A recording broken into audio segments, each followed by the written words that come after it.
Hi friends, welcome to our channel. ఎవరైనా నా first video ఇంతకు ముందుకు చేశా. సో, ప్రోమో 1 గురించి సంబంధించింది. ఎవరైనా వీడియో చూడకపోతే ఖచ్చితంగా చూసే ప్రయత్నం చేయండి. వీడియో కూడా చాలా బాగుంటదనమాట. ఇక మనం సెకండ్ ప్రోమో రిలీజ్ అయింది కాబట్టి దాని గురించి మనం మాట్లాడుకుందాం. సో, నామినేషన్స్ అలానే చూస్తాం కదా! ఎంతసేపు చూసినా కూడా లైవ్ అనేది జరుగుతూనే ఉంటదన్నమాట. ఒక ఎండ్ రాదు. ఓ నామినేషన్ ప్రాసెస్ ఒక కంటెస్టెంట్ వచ్చేసి తనకు సంబంధించిన ఇద్దరిని ఎవరినైతే నామినేట్ చేయాలనుకుంటున్నారో వాళ్ళని నామినేట్ చేయడంలో ఉట్టిగా అయిపోదు. అంత ఈజీ ప్రాసెస్ కాదు. వాళ్ళు కూడా డిఫైన్ చేసుకుంటారు. వీళ్ళ వెర్షన్ వినాలి, వాళ్ళ వెర్షన్ వినాలి. ఇందులో ఏది కరెక్టో మళ్ళా మన ముగ్గురు చీఫ్స్ ఇనాలి. సో, వీళ్ళు డిసైడ్ చేసుకున్న తర్వాతకి మాట్లాడుకోవాలి. కాకపోతే నాకిక్కడ ఒక చిన్నపాటి డౌట్ ఒకటుంది. అంటే సో, సోనియా అనుకుంటుంది, ఇప్పుడు ఇంతకుముందుకు కెప్టెన్ ఉన్నప్పుడు కూడా డెసిషన్ ఫైనల్ ఉంటాయి గదా! కామన్‌గా ఇప్పుడు జడ్జెస్ ఉన్నప్పుడు నీ వాదన విన్న తర్వాతకి ఒక పర్సన్‌ని నువ్వు నామినేట్ చేసిన తర్వాతకి నీ వెర్షన్ ఎవరు చెప్పుకుంటున్నావు కామన్‌గా? పలానా పర్సన్ పైన నువ్వు వేస్తున్నావు. అలిగేషన్ పెడుతున్నావు. సో, నాకు ఈ రీజన్ తోటి నేను ఆ పర్సన్‌ని నామినేట్ చేస్తున్నా అని చెప్పినంక, ఈ వెర్షన్ విన్న తర్వాతకి డెసిషన్ తీసుకునేది ఎవరు? ఖచ్చితంగా చీఫ్సే గదా!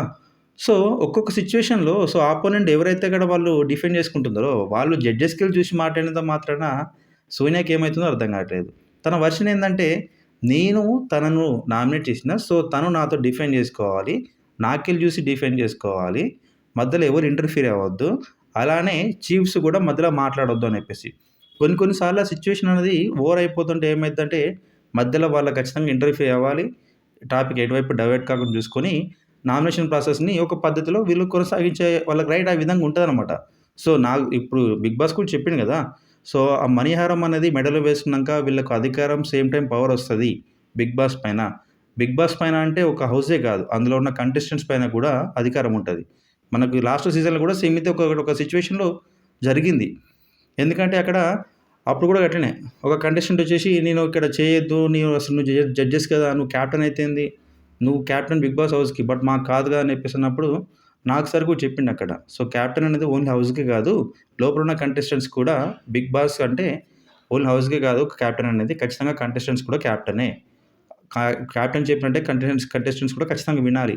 సో, ఇలా మనం ఆల్రెడీ మాట్లాడుకున్నాం. కానీ ఇక్కడ సోనియా వెర్షన్ వెరైటీగా ఉందన్నమాట. తను మాట్లాడిందే వినాలి. తను చెప్పిందే వినాలి. తన వెర్షన్ చెప్పిన తర్వాతకి అపోజిట్ వాళ్ళు డిఫెండ్ చేసుకోవాల్సిన అవసరం లేదు. నా వెర్షన్ నేను చెప్పినా, ఇక డెసిషన్ మీరు తీసుకోండి. నాకు సంబంధం లేదు. మధ్యలో నువ్వు కూడా మాట్లాడొద్దు మధ్యల. నువ్వు జడ్జివి అయితేనేమి, లేకుంటే చీఫ్ అయితేనేమి. నాకు సంబంధం లేదు. మీకు ఎవరిచ్చిల్లు రైట్ అని చెప్పేసి మాట్లాడుతుంది సోనియా. మరి ఎంతవరకు కరెక్ట్ అనేది నాకైతే అర్థం కావట్లేదు. పక్కా చెప్పుకోవాలంటే మనం పర్ఫెక్ట్‌గా మాట్లాడుకోవాలంటే సోనియా ఆ విధంగా మాట్లాడకూడదు. సో, ఖచ్చితంగా చీఫ్స్‌కి రెస్పెక్ట్ చేయాలి. వాళ్ళ డెసిషన్ రెస్పెక్ట్ చేయాలి. వాళ్ళ మధ్యలో ఇంటర్ఫియర్ అయినప్పుడు దాన్ని యాక్సెప్ట్ చేసుకొని వాళ్ళ వెర్షన్ ఏందో తెలుసుకోవాలి. బట్ ఇక్కడ నువ్వు ఆరోపణల్ని వాళ్ళు తిప్పే రైట్ వాళ్ళకి లేదు. కాకపోతే మాట్లాడే హక్కు వాళ్ళకుంటది. అదర్స్ కూడా మాట్లాడొద్దు. ఒకరి నామినేషన్‌లో అదర్స్ మాట్లాడొద్దు.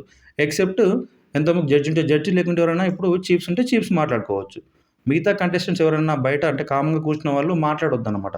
సో, లాస్ట్ టైమ్‌లో అదే జరిగింది. ఇప్పుడు కూడా సేమ్ అదే ప్రాసెస్. బట్ మరి ఎందుకు వీళ్ళు అర్థం మారట్లేరన్నది ఇంకా నాకదే డౌటు. ఎందుకు ఇట్లా తయారవుతుందో అర్థం కావట్లేదు. ఇక ప్రోమో గురించి మాట్లాడుకుందాం. సో, ప్రోమో స్టార్ట్ అవ్వడంతోటే సో, నాగమణికంట బెడ్‌లో పడుకోవడము, తర్వాతకి కుక్క అరవడము, వెంటనే మళ్ళా మనోడు పోతుంటే అక్కడ అభయ్ నవీన్ అంటాడు. "ఏహ్! ఎప్పుడు చూసినా కూడా ఏంది ఈయన సింగిల్‌గా తిరుగుతుండు, ఎవరితోని మింగిల్ అవ్వట్లేడు" అని చెప్పేసి మాట్లాడతారు. సో, దీని తర్వాతకి నబీల్ ఏం చేస్తాడంటే తన నామినేషన్‌ది చూపించాడనమాట. సో, తన నామినేషన్ ఏందంటే ఇక్కడ సోనియాను అలానే ఇక్కడ నాగమణికంటను నామినేట్ చేసిండు. సో, నాగమణికంట రీజన్ ఏంటిదంటే నాగమణికంటను ఇక్కడ నామినేట్ చేయడానికి రీజన్ ఏందంటే ఎప్పుడు చూసినా కూడా సింగిల్‌గా ఉంటుండు. ఏం చేస్తున్నాడో అర్థం కావట్లేదు అని చెప్పేసి తన గురించి చెప్పిండనమాట. అప్పుడు నాగమణికంట డిఫెండ్ చేసుకుంటూ నీ బాధేంది? నేను సింగిల్‌గా ఉంటే నీకు బాధనా? నాకిట్ట చాలా ఉంది. నేను సింగిల్‌గా ఉంటా. ఎవరితో మాట్లాడుకుంటానా అని అనుకుంటున్నావు. అట్లా కాదు. నేను పాటలు పాడుకుంటా. నేను అది చేస్తా, ఇది చేస్తా అన్నట్టు మనోడు మాట్లాడుతుండు. అప్పుడు అక్కడ నబీల్ అంటాడు కదా! 'బిగ్ బాస్' హౌస్‌లోకి వచ్చింది పాటలు పాడడానికి కాదు కదా! అని చెప్పేసి సో, కౌంటర్ ఇచ్చాడనమాట. దీని తర్వాతకి నెక్స్ట్ మన బేబక్క. సో, బేబక్క గురించి చూసినాం మనం ఇంతకుముందు వీడియోలో సోషల్ మీడియాలో ఫన్నీ వీడియోస్ కొంచెం సెటరికల్‌గా నేను అనుకున్నా స్టార్టింగ్‌లో. బేబక్క హౌస్‌లోకి వచ్చిన తర్వాతకి కొంచెం టెంపర్ చూపిస్తే కావచ్చు, కమాండ్ ప్రయత్నిస్తది. నేను చెప్పినట్టే ఉండాలనే విధంగా ఉంటదని నేను అనుకున్నా. కాకపోతే ఇలా చాలా మొత్తం డౌన్ ఉందనమాట. ఎవరేమైనా అనుకుంటారా? ఓకే. వాళ్ళకి రెస్పెక్ట్ చేద్దాము. వాళ్ళ వెర్షన్ మనం గౌరవిద్దాము. ఈవెన్ నిన్నటి దాంట్లో కూడా డిజర్వ్డ్, అన్‌డిజర్వ్డ్‌లో సో, థర్డ్ చీఫ్ కోసం కూడా ఇక్కడ ఇక్కడ నిఖిల్ వీళ్ళిద్దరు డెసిషన్ తీసుకొని తన గురించి మాట్లాడుతుంటే మినిమమ్ డిఫెండ్ కూడా చేసుకోలేకపోతుంది. ఐ రెస్పెక్ట్ యువర్ డెసిషన్ అని చెప్పేసి అంటుంది. అంత సింపుల్‌గా ఎందుకు వదిలిపెట్టేసుకుంటుర్రు? చీఫ్ అంటే చాలా అక్కడ మనకు బెనిఫిట్స్ ఉంటాయి కదా! సో, ఇప్పుడు ఈ నామినేషన్స్ నుంచి కూడా బయటపడి వీళ్ళు ఆల్రెడీ. అలానే ఇప్పుడు నామినేషన్ ప్రాసెస్ కూడా ఎవరిని నామినేట్ చేయాలన్న రైట్ కూడా వీళ్ళకి ఆ పవర్ ఉంది. ఈ 1 వీక్ వీళ్ళకి అధికారం ఉంటది. సో, అంత పవర్‌ఫుల్ ఆ పదవిని ఎందుకు అంత ఈజీగా వదులుకుందో నాకు అర్థం కావట్లేదు. ఆరోపణలు చేయడం వేరే. ఎవరైనా ఆరోపణలు చేస్తారు. బట్ నువ్వు తప్పు చేస్తే నువ్వు ఆరోపణలు ఒప్పుకోవాలి. కాకపోతే నువ్వు తప్పు చేయనని అంటావు. మళ్ళీ ఐ రెస్పెక్ట్ యువర్ డెసిషన్ అంటావు. అది ఎంతవరకు కరెక్ట్? కరెక్ట్ కాదు కదా! సో, ఇప్పటికైనా కూడా బేబాక రియాలిటీ చూడాలని అనుకున్నాము. ఈవెన్ ఈరోజు నామినేషన్ ప్రాసెస్‌లో కూడా సోనియా తనను నామినేట్ చేసింది. నామినేట్ చేసినాక కూడా ఎక్కువ డిఫెండ్ చేసుకోలేకపోతుంది. ఏదో ఓకే. తను చేస్తుంది. ఏదో మనం కూడా మాట్లాడాలి కాబట్టి మాట్లాడాలి. అంతేగాని కరెక్ట్‌గా ఫైర్ చేయట్లేదు. తనకు స్ట్రాంగ్‌గా రిటర్న్ కౌంటర్ చేయలేకపోతుందన్నమాట. మరి ఏమైతుందో అర్థం కావట్లేదు. ఇట్లనే తను నామినేషన్‌లో ఉంటే ఎలాగో నామినేషన్‌లో వస్తది. బట్ మనకు తన నుంచి పర్ఫార్మెన్స్ మనం ఎక్కువ ప ప చు వీక్షకులకైతేనేమి ప్రేక్షకులు చూడకపోతే డెఫినిట్‌గా తనకంత ఓటింగ్ జరగదు కదా! నామినేషన్ నుంచి డైరెక్ట్ ఎలిమినేషన్‌కి వెళ్తదామె. సో, అప్పుడు బేబాక మాట్లాడుకోవాలి. కాకపోతే ఎందుకో ఈరోజు ఆ నామినేషన్ తర్వాతకైతే కొద్దిగా ఏదో మారినట్టు అనిపించిందనమాట. ఎందుకంటే తను కుకింగ్‌కి హెడ్ అనమాట. సో, అప్పుడు చెప్పింది, నేను ప్రతిసారి అందరికీ ఏదో పోలే అట్టా లైట్ తీసుకుంటున్నాను అనుకుంటున్నాను కాబట్టి ఇక్కడి నుంచి కిచెన్ పైన నాకు పూర్తి అథారిటీ ఉంది. సో, ఏంటిదంటే ఒకసారి నేను కర్రీ వండినంటే అది ఖరాబైన ఏదైనా కూడా అదే తినాలి.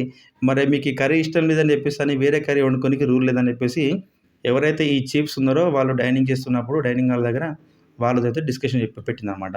సో, తర్వాతకి పటపట అని చెప్పేసి 2, 3 విజువల్స్ చూపించిర్రు. అందులో మనకు నబీల్ కూడా ఇద్దరు ఫోటోస్. ఒకరు నాగమణికంట, ఇంకొకటి ఇక్కడ సోనియా. నెక్స్ట్ అలానే మన మగజాతి ఆణిముత్యం శేఖర్ భాష. సో, తను నామినేషన్ గురించి చెప్పాడనమాట. సో, తన నామినేషన్ ఏంటిదంటే ఇక్కడ నాగమణికంట, అలానే సోనియా.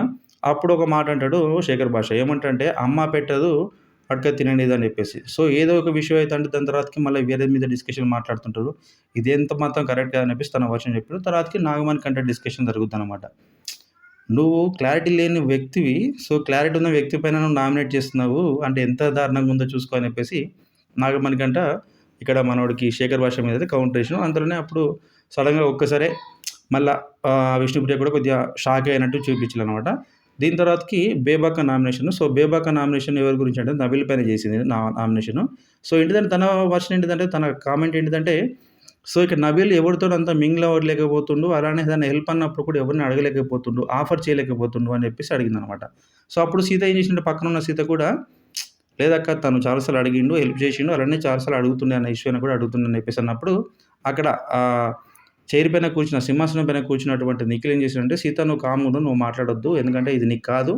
నీ నామినేషన్ కాదు కామన్‌గా. నువ్వు మాట్లాడొద్దు అని చెప్పేసి మాట్లాడినప్పుడు నేను ఖచ్చితంగా మాట్లాడతా. ఐ హావ్ ద రైట్ అని చెప్పేసి అక్కడ పెద్ద డిస్కషన్ జరిగింది. ఓవర్ డిస్కషన్ జరిగిందనమాట. చూస్తుంటే మనకు కూడా కొంచెం సాటిస్ఫాక్షన్ దొరికింది. ఓకే. ఈరోజు ఎపిసోడ్ అని కూడా బాగుంటదని చెప్పేసి. మరి చూద్దాం ఎట్లుందనేది. ఇదైతే ఈ సెకండ్ ప్రోమోకి సంబంధించిన రివ్యూ అనడం. మీకు నచ్చినట్టయితే లైక్ చేయండి, షేర్ చేయండి. అలానే don't forget to subscribe our channel.